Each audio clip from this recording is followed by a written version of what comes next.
Well, hey guys, this is JoAnn Wray, and welcome to season 2 of A Human Connection. I'm super excited to bring a new season to you filled with all sorts of friends and mentors that I've met along the way in my journey.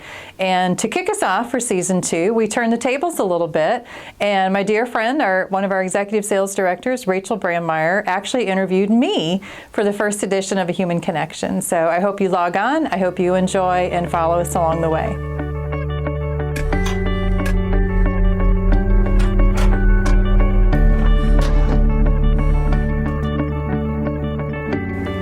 Rachel Brammeier, and I get the absolute pleasure today of interviewing the host of Human Connection, JoAnn Wray. So welcome, JoAnn. Oh, hi. Hi. This is different. How does it feel? So it's nice to kind of flip the table here. Yeah. So this is going to be good this morning. I was a little nervous. Well, I would love to start with a little bit of background about Sure. How did you get started in this industry, Sure. and who were, how did you get to where you are now, and just kind of everywhere in between. Yeah. So I grew up in a farm in southern Iowa, and I was a farm girl, tomboy, the first 18 years of my life. My mom was a school teacher, my dad was a farmer, so very traditional upbringing. Went to college in Kirksville, which is a little town north here of Columbia. It is Truman State, Yep, it was. I was there so long ago it had a different name. Actually, it was it was NMSU, Northeast Missouri State University. So, fun fact, side note: everyone in my family, like all the generations, myself, my brothers, my mom, and then her parents and her siblings, all went to the same college, but in each generation it was a different name. So they've changed names a lot of times. Mascots too, or are they? Always been the Bulldogs. Okay, I believe. at least you've got that. Yeah, so I met my husband there, studied communication and business there. I always knew my mom was a high school business teacher, so I always knew that, I would help her in the summers. She placed a lot of her students when they were juniors. She would place them in different office jobs around town. Yeah. And then all summer she would go and visit and talk to the employer. She'd talk to the student and make sure it was a good match. And so I walked in a lot of different kinds of office buildings, and I guess that's probably where I got the bug. I just loved everything about an office setting, and you could tell sometimes walking into different offices that they felt differently sometimes, whether they were big or small, it really didn't matter, but just sometimes some of them you could tell had a really good feel or really good vibe. Right. When you walked in and people were enjoying what they were doing. Well, I will say, I'll interrupt, that this office here has a good vibe, and I get that from all different people. It's like a culture thing, and I totally get that. Yeah, so I didn't know that word culture then, Yeah. but I suppose that was kind of my first introduction of just being in a different type of business and being in a different type of office setting. So I always knew that's what I wanted to do. So I went to school for that. Did not like the accounting part of it, so I tried to find a major that I'm right there with you. I did business also. Wanted business, but not statistics, and accounting, and finance. You have to take all of the stupid math classes. And now look at what we do. We do numbers all day long. So do. I definitely didn't want that, but I wanted to stay in the business field. So I actually got a degree in communication, which is funny. We'll talk about that today too, as we're communicating. But so I met my husband there. He got transferred to Columbia, which is where we knew we wanted to end up, living in Kirksville. Columbia was like the place to go for shopping and sports, and having the University of Missouri right here. We loved Columbia. So when he got that opportunity, we jumped on it. And I said, I'll find a job somewhere. Let's just go. Let's get you down there. And so literally, I think it was just 2 or 3 weeks before we were set to move, I worked for a real estate company while I was going through college in Kirksville. And a guy by the name of Dan McNerney walked in. I didn't know him from anybody. And Dan walks into our real estate office and said to the receptionist that he and his wife were going to list their house because they were moving their business to Columbia. So they were going to need to move, and the realtor, she knew that I was getting ready to move, so she made the quick introduction. And that was in Kirksville, or that was in Kirksville. Okay, that was in Kirksville. So random. So yeah, I didn't Dan and realize Julie that. actually I lived was thinking in it was in Columbia already. Huh. No, that was in Kirksville, and because they had lived there, and we're getting ready to move to Columbia, and then move the office, obviously, here to Columbia. So he set me up that day with the person to just give to set up a call or to set up an interview, and I did, and This is going to be your first like big girl this job. was just going to be a job, temporary, just simply to get us to Columbia. That's all it was going to be. So random. That's all it was going to be. It was because I could tell, again, like you said, I could tell that they were nice people. That it just felt good. There wasn't really an office to walk into because they were building a building over on Santana Circle at Corporate Lake. So it was literally just the studs of a building that was all that was there. But I could tell so a card table and a fold-out chair. And that is exactly how we started. Yep. And then while we worked on one half of the building, they were finishing all the construction on the other half of the building. So it was kind of kooky to begin with. But so yeah, I thought I'll take that job and then I'll go figure out what I really want to do. Yeah. And that was almost 34 years ago. Yeah. So and the rest is history. And the rest is history. So yeah, just then once we got here, our story, we were a career agency to start with only. We had captive agents, I think maybe in 2 or 3 states. I think Missouri, Kansas, Illinois, maybe. And then it was in 94. Yeah, it was in 1994 that we got the first opportunity to be this thing called an FMO, which in our industry nobody had heard of yet. Right. It was Peter Nauert with Pioneer Life Insurance out of Rockford, Illinois, that called in Dan and myself and probably I think 5 or 6 others to be this thing called an FMO. If you can handle a career organization, what if you took that nationwide? What if you helped agents that didn't necessarily? Didn't you say that Dan was just like, oh, hey, JoAnn, do you want to just like try this out? Like, here we you go. did. Like, it was a total experiment. It was an absolute experiment. He or I, neither one knew anything about running a brokerage, but I've always said that kind of is probably what made us different, is because we didn't know anything. We didn't know you were supposed to treat brokerage agents different than career agents, so we didn't. We love our agents. We take care of them. We do everything that we possibly can for them, for their business. And whether that's brokerage or captive. So I think that probably actually helped us. That made you like a little niche in the market. Yeah. So we've always been built on support, always been built on service, always been built on training. The core fundamentals that when Dan and I first started this have not changed. Everything else has. The industry has changed, the size of our company, how we work with our agents, how we support our agents. All of that has obviously changed, but the basics have not. It's finding a good connection with a good carrier, right? And then doing everything that we possibly can here to help that agent in whatever they need, from contracting to support to marketing to advertising to solving problems. So you just got growing like their business. thrown into it then too. So Yeah, I'm curious, like, what things did you feel like, whether it be like something you do to like stand out, or I don't know, you were trying to make a mark in a world that like you hadn't ever touched it in yet. Like, you never what been do you there think before. made you stand apart besides like just treating them the same? Like, was there anything that you learned in college or from a mentor that you were like, yes, I have to do this too? Yeah, I think probably all of that, unbeknownst to me at the time probably, but all that kind of gets wrapped up in there. From my parents being my first mentor to Dan always being a mentor for me from day one.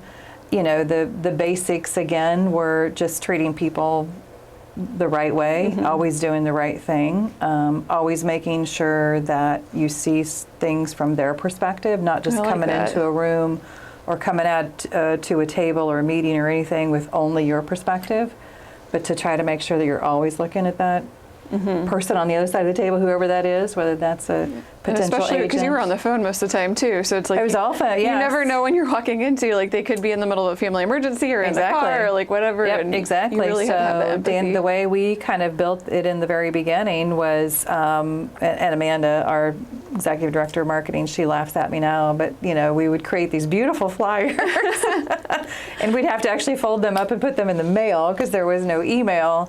Email was just beginning to be a thing, but you certainly didn't advertise via email in the very beginning. So I'm sure lots of thank you notes, probably lots of handwritten everything. Absolutely, yep. So we would we'd find whatever message, great rates, great, the message hasn't really changed a whole lot either.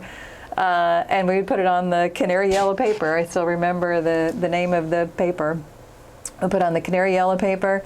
Dan and I would both take it home to our families, and we'd have, husbands and wives and kids, putting the little sticky things on and folding them to save money because, Yes. you didn't want to pay the post office to do that when we could do that ourselves. So Dan always tells the story that when we first started, I never forget this number, there was 28,000 licensed agents on this list that we needed.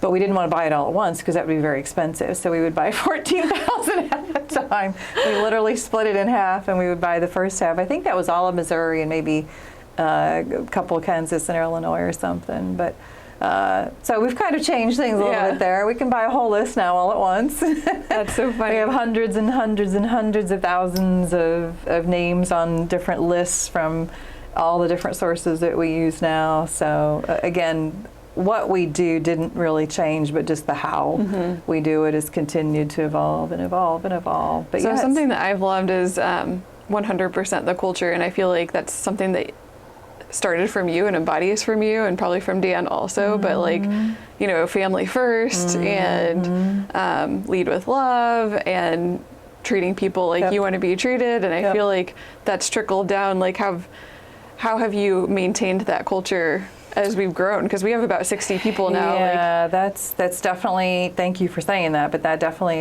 that's a very hard thing to do. But I look at it like a family, right? If you have one child, they get all the love, all the attention, all the everything. You're learning together. And then as you get the second and the third and the fourth and the fifth, and as that keeps going, you don't change what you do. It's just a different dynamic. So you somehow have to make sure that you've got layers. And for me, when we first started, it was, me. Yeah. So if we wanted something, it had to be me, right? And so once then Chris came on and Amanda came on and Kat, you start getting all these layers of people that feel the same way that you do, then it makes my job very easy. But I think that's probably where a lot of companies take a misstep, is they try to be that one all be all.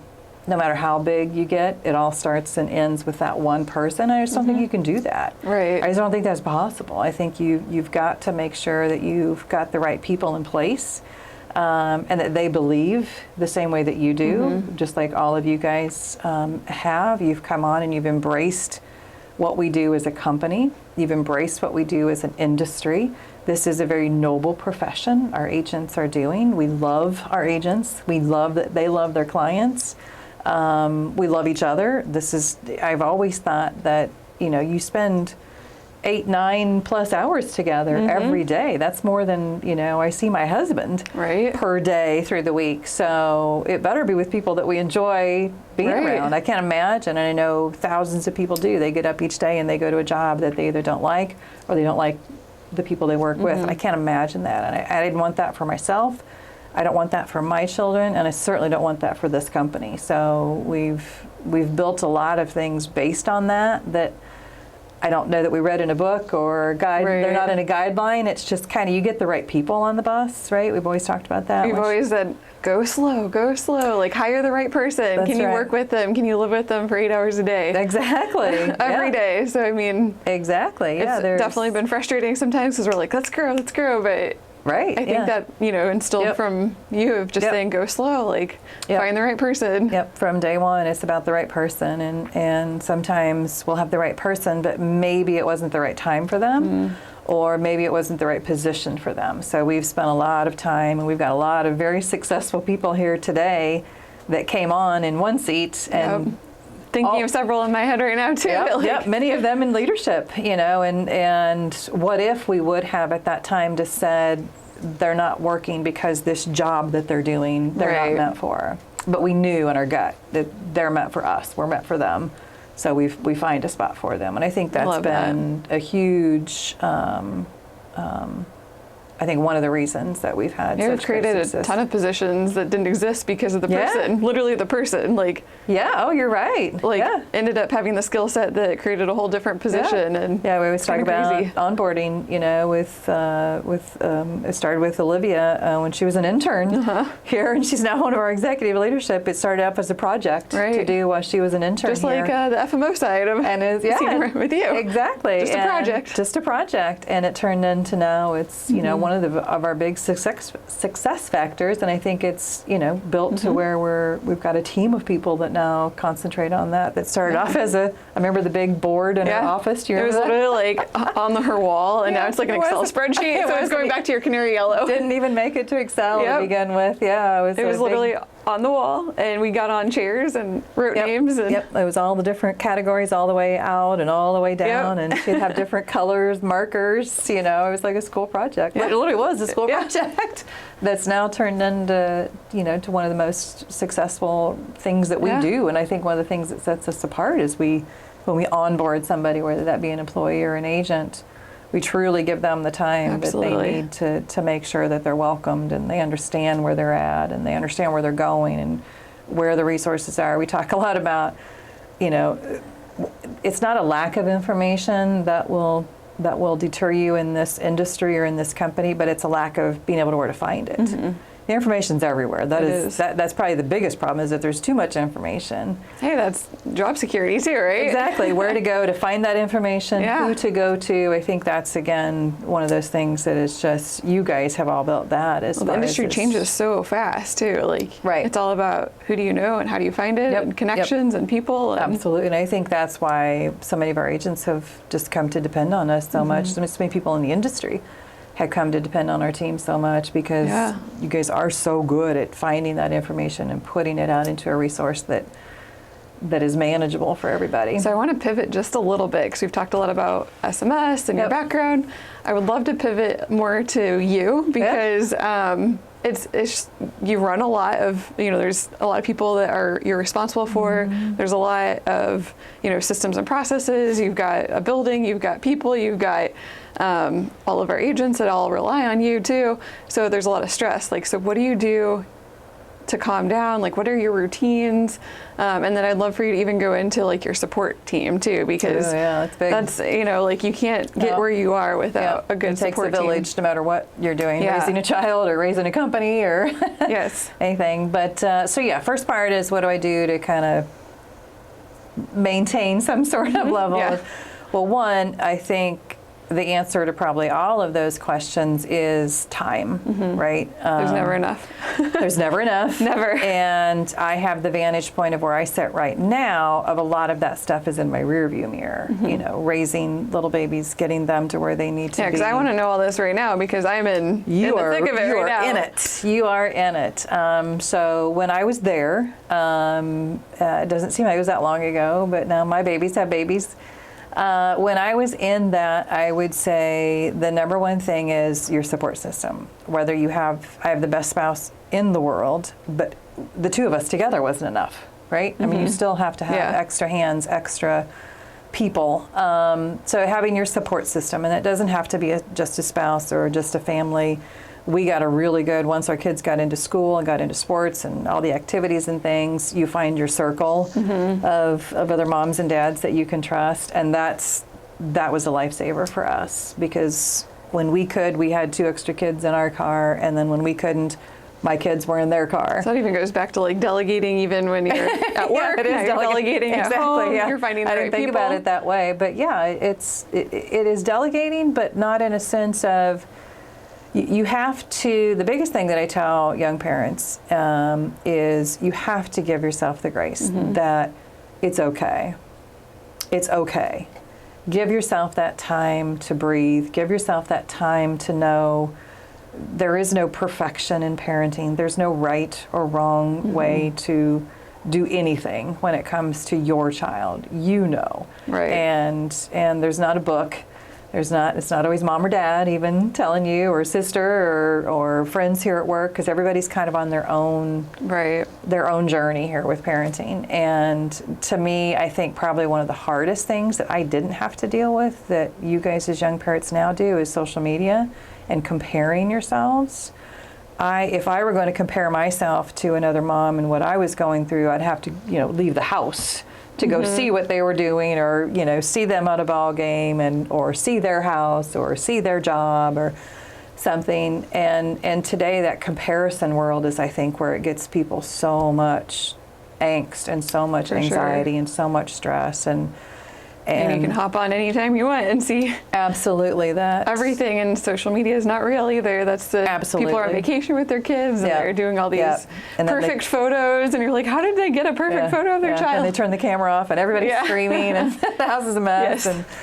And so it's really hard. I mean, I think that's, again, just giving yourself the grace to know that this is not some, how can they do that and I can't? Never let your brain go there. And it is a mental exercise. You know, everything you think had to first be, you know, said in your head. Right. You don't just have thoughts like that. You had to say it inside your head so you can change it too. Right. There's a book called The Secret, which there's a lot of things in there that I still refer to, but one of them is you change the channel. Okay. So she talks a lot about when you're going there, and we all do, when you're going there, whether that's negativity or comparing yourselves, or you're not enough, or I'm not going to make it, or this is not the way I want it to go. Whatever you're telling yourself in your brain, recognize it first of all, and then change the channel. I love that. And it has to be a lot of self-awareness too. It is though, absolutely self-awareness, because like I said, those thoughts just don't appear there. You put them there. So you can change that channel and you can say, okay, no, that's silly, Rachel. Nope, move on. Look how lucky I am. Look how this, I'm going to go do that. I'm going to do my thing. And I think you'll use that a lot throughout parenting and just juggling all that you guys juggle here. Yeah. I mean, it's a lot. And so when I was going through all that is having young kids and trying to build this company and find the right people to take this journey with me, you know, I think that's always the most important part, is having the right people around you, and who are you listening to, and where are you investing your time. And if you're investing your time in the right people, then you don't have anything to worry about. It all comes back tenfold, 100-fold. I love that. I still remember my interview with you. It's crazy. I interviewed with you. Yeah. I interviewed everybody to start with. It's kind of crazy how fast things have grown, but I had gone from, you know, corporate world where it was, you know, all about numbers. We were just talking about numbers, all Retail. about numbers, go. And it was like a breath of fresh air to sit and have a conversation with you, and like, it was a person. You were talking to me as a person and getting to know me as a person. And it wasn't about like, what are you going to do? And tell me about your stats. And like, which was every interview I had done prior. Really? And we ended up crying over at my dog. And like, it was almost an hour and a half, you know, interview. And I think I interviewed half the time with you going, what am I going to do? Like, but I think, you know, that's part of. I remember you did ask, even a follow-up call. Now, what was the job again? I think I'm going to take it, but what was the job again? Because you need to go home and tell your family, right? I just got this great job. What are we doing? Well, I'm not sure. I can't tell you how many people who have said that. I loved you, and I loved how I felt when I left, and that's what I came away with. Of like, if that's how I feel talking to you, the president of the company, like, then hopefully that's how I will continue to feel when I work here. And that is how I continue to feel, and that's why I'm still here. Like, you can work anywhere, but to find a culture that's good and to find people that love you and support you at your work, like, that's hard to find. So I love that. Thank you for saying that. And I think the biggest reason that it does work is we didn't know that's what we were doing. I didn't know there was a word called culture. I didn't know there was a checklist of things you were supposed to say in an interview. I didn't know you weren't supposed to talk about your kids in an interview, and I did all the time. You know, I think you just, you lead with your heart, lead with love, like you said. We use that a lot around here, and the decision process then isn't even a decision process. Yeah. You know, it just comes very naturally when you find that right person. And it's not for everybody. It's not a fit for everybody, and we're okay with that. It took us a while to figure out, because when we would have people leave, we'd be like, well, what on earth, where are they going to go? What did we miss? I mean, it would just break Chris and I's heart sometimes if somebody would leave and we just didn't understand. It seemed like they fit in. It seemed like they were doing great work. You know, we took that very responsible of what did we do wrong? What did we miss? Did we miss something? Is there something more we should have done? Was it less we should have done? Did we come on too strong? You know what? And sometimes it's just not a fit, and we're okay with that. And I think that's taken time, though, to figure out, because you don't, not every square peg needs to fit into that round hole. It's okay. Yeah, it is. But now we have so many places that no matter who you are, there's a spot here for you. You know, and that's what I love about the differences of ages and all the different backgrounds and experiences and There are college so many different degrees cultures and backgrounds. Oh, I love it. But that's what makes us this wonderful place to be. It's not this copycat version. You don't see two people that are alike here, but yet they blend together in a way that maybe they wouldn't have. I always use the story of you and Dunk, you know, and in the real world outside of SMS, the two of your lives would have never found each other. But because you were here, he took such great care of you. You bonded learned with a lot him. because he had the background of insurance. Yeah, and I didn't know what I was doing. It was just two completely different people, but because of this commonality of being here and the good of what we do for the agent and this company and each other, it just works sometimes. And there's no recipe for it. I can't write a recipe for it. Yeah. You just know, when the right person's here, and then they're going to do great things. So going back to the thick of it, because I'm still curious. Yes. I know what I struggle with sometimes is like I'm driving home and I'm still thinking about work, and just to get home and like then go, okay, I have a husband, I have a tiny human, I'm also a sister, I'm a daughter, and you are too. You've got all those other roles in your life. To like shut it off, and like what do you do to shut it off, or like be present? I think that's probably what I'm trying to get at, is being present where you are. Right. So it's a constant struggle. But I think when my little ones were still, 100% dependent upon me, I think that's the biggest secret, if you will, or the biggest trick that I used is that time. So if you leave here at 5 o'clock and your daycare or wherever you're picking up your child is 5 minutes away, go the long way. Not because you don't want to see your child. I don't mean that at all. But I mean, you've got to process your day. Or sit here another 5 minutes. Don't get off the last call, send the last email, run to the car and immediately run to your child, because there is still that processing time. And especially somebody like you that's juggling so many things and so many people and responsibilities during your day, you can't give all that to Addie the second if you just hang up from one phone and just walk into the other room. So give yourself the grace, again, of time, even if it's an extra 5 minutes that you sit here, maybe you sit in the parking lot, or maybe you sit in the parking lot at the daycare. That's giving her a gift. It's not making you 5 minutes late. You're giving her a gift of, now mom's ready. I love that, because I always feel like I've got to get there. I missed her, but then I'm still not there. Still always processing your day. So, and again, something that you guys have now, we all have now, that I didn't have when mine were little, is you're connected.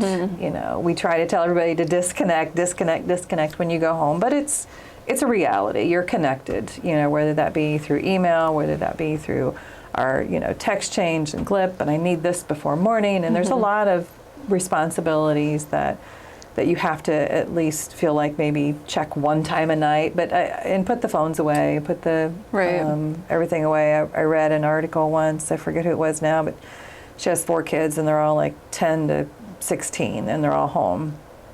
And she said, I know the reality is not that they can't have their phone out. We're past that. I get that. Right. It's their school, it's their social, it's their everything. But she said, we make them plug them into the charger in the wall. I like that. In the kitchen. So she said, I don't tell them they can't go check their phone. It's there anytime they want, but it has to stay plugged in, just like the old landline phones. Oh my God, that's hilarious. But she said it's amazing. I'm just imagining Parent Trap, like they're in the closet to talk or something. Exactly. But she said it's amazing, just that simple, 8 steps or 10 steps, whatever it is, to your kitchen. You're not just sitting there mindlessly scrolling because you have it in front of you. It's a physical movement to get up, go to the kitchen, check your email, check social, whatever, and then go sit back down. So we've tried doing that at home more too, of just not having it in your hand. Even TVs, Ben and I, when we were talking, he grew up with a TV in his room, and I said, we're not having a TV in our room. And he's like, well, why? And I was like, because I want that to be for sleep and to talk. Exactly. It shouldn't be sit there and let's scroll through the TV and... Because then you just forget who's in the room with you. You're just kind of mindlessly. Or it's on while you're getting ready and brushing the teeth. You're watching the news. You're not talking. So that, and then we try to walk at least once a day with our dog. And now we've got a baby with us too, and a cat who follows us. But we leave our phones at home unless it's for pictures, because I've started bringing it with me to take cute baby pictures or whatever. But it's our time to talk. So I would love to hear, like, you were developing this whole company, and you've mentioned, Mark was an awesome spouse. What kept you guys, because I'm sure there's balance if you're like working really late. And he probably was working late sometimes too. And he was retail, which are stupid hours, as you know. That's where you came Crazy from. hours. So a lot of times we felt like roommates, kind of, just passing each other, passing off the kid. The nice thing about him working odd hours was we never had to have full-time daycare. So if he would work till, like 3 to midnight, he would still be home in the morning with the little ones before they were in school. So that was kind of a nice thing. I don't know when he slept now that I'm thinking about that, but I guess you sleep later. A lot of tag team, a lot of our communication when the kids were all little was literally just that. So I love that communication. I feel like that's been like everything boils down to that, right? Everything. Yeah. Don't assume anything. Exactly, and we're the same way. I'm a big nature person. I'm a big outside person. Big hiking, running, whatever we can do outside, leave the phones at home, but get out and connect. I always found with Mark and I that was always a good place to connect. But the kids, I love that. As your little one gets older and you're starting to have communication and you need conversation with them. I always found taking the dog for a walk was like the best, because for some reason that just opens teenagers up more, or kids more, whatever age they were, and the car, turn the radio off and just have a conversation. And there's something less threatening, I think, about that versus you and I sitting here and we're looking each other in the eye. And if I'm a teenager and you're a mom, that's a little, you're coming on a little strong. Yeah. But if we're just taking a walk, then you have to have an activity or something. Yeah, and it's not eyeball to eyeball, but yet you're still communicating. So I think for me it was that. It was, always finding time to communicate, always making sure that we're giving each other a break. Mark and I are pretty good at reading each other's tag team signals. When it's time to go, okay, I got this. Why don't you go? Why don't you go, watch the baseball game or something. I got this. Because you just, and you have to. And I can't imagine if you didn't have somebody like that you could read those signals from and be there to help. Not shame them for watching the game. Right. Not shame them for not being there because they're working or whatever. But make sure it is a partnership and make sure you've got that tag team and the appreciation. I think, our spouses are always the last to get the appreciation that they need from us. They get back burner because they get what's left, right? They get what's left of us at the end of the day, and we don't stop enough to say, that was really awesome. Thank you for doing that. I needed that extra 5 minutes or whatever. And I just think that helps, because then you're gonna the more you give, the more you're going to be able to get back. So I think whether it's partnership or whether that's here at work, that philosophy applies anywhere. The emotional bank account, I think that's in 7 Habits. They talk about the emotional bank account. I use that a ton. That analogy of if all you're doing is withdrawing from your bank account and never putting anything in, what's going to happen? It's going to be the well empty. Runs dry. You're empty. So I like to deposit into your emotional bank account as much as I can, because someday I'm going to need that back. So spouses, I think that works really well. Here at work, that works really well.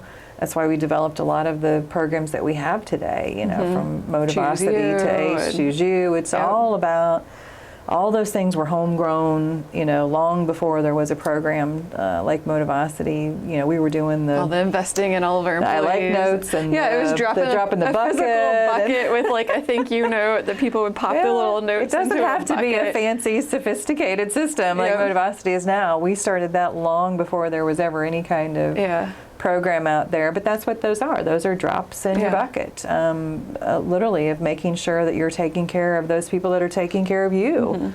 And everybody on your team, whether that's the team here at work, whether that's the team in our industry. We're all so blessed now to have so many different connections with, you just got back from that great carrier trip, and we just got back from the other carrier trip, and it's amazing how even within the industry we have a responsibility now. We're putting too. Drops in different and you've buckets got to there, make too. sure, and then the most important one obviously being the parent, to make sure that you're getting that both ways too. So last thing before we wrap up, one thing that I learned here that I didn't know before was goal setting. And I think Dan probably taught that to you. He did. And you trickled that He down. did. Yep. But I feel like not only is it important for you to set goals, but like spouses, like to share the goals Yeah. too. But do you mind going into like how you structure your Absolutely. goals? Yep. And Yep. So Dan McNerney started that. I was the first goals program I was ever involved with that I could, in a professional setting anyway,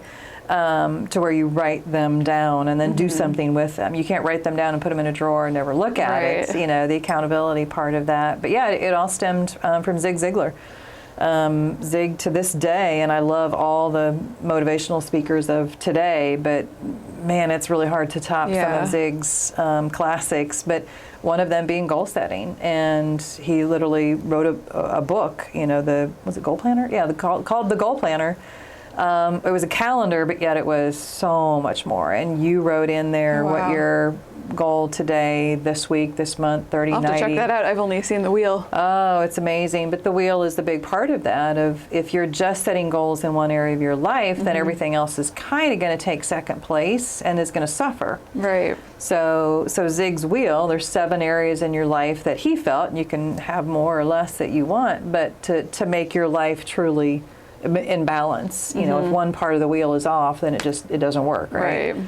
So that's the whole analogy behind his goal setting programs, and again, not just quotas for business or money or finance or any of that. That's part of it. That's part of living a balanced life, is being able to afford the things that you want to afford for your family and for your company. But man, that's not all. You know, it's all about that family and your life and your finance and everything being in order. And what are you doing outside of work? You know, what are you doing to add to this community, to this industry? Like I said, those are building blocks, and it doesn't just happen overnight. It's not going to happen your first year here, but those are all such good building blocks. But yeah, I would say that goal setting is probably very high on the list of the reason that I have anything from a success standpoint, is understanding why you need to set goals, where you need to set your goals, and then holding yourself accountable, or having somebody, your accountability buddy, to make sure that you're reporting back and working together on those It's just goals. been neat because you can actually, like,